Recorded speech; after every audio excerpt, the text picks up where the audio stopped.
ఈరోజు జాతకం చూసుకుందాం బుక్లో. ఈరోజు దరిద్రం చాలా దగ్గరికి వస్తుందట.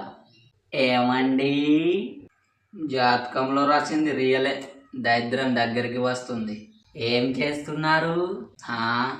ఈ మధ్య చేతబడి వేసి చంపడం ఎట్లా అని బుక్ చదువుతున్నా. అంత కక్ష ఎవరి మీదనో, ఇంకెవరి మీద?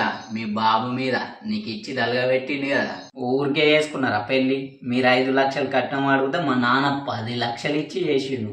మీ నాన్న పైసలు ఇస్తే మా మామ మంచోడు అనుకున్నా, కానీ నాకేం తెలుసు ఆ ఇంట్లో ఉన్న దరిద్రం నా ఇంట్లో వెళ్తాడని. మా నాన్న దేవుడు తెలుసా? అయితే మీ నాన్నని చంపేసి ఒక సమాధి కట్టుర్రి, పక్క వంటి ఫోటోల షాపు, కొబ్బరి షాప్ పెట్టుకోరి, వ్యాపారం మంచిగా జరుగుతుంది. అబ్బా, మీ గోల ఆపండి, నేను చెప్పేది వినండి. నువ్వు వ్రతం చేస్తే ధనలక్ష్మి వస్తుందో రాదో తెలియదు, కానీ నా పైసలు మాత్రం బొక్క అవుతున్నాయి. ఇంతకు ఏ రథమే అది? వడియాల రథం అండి.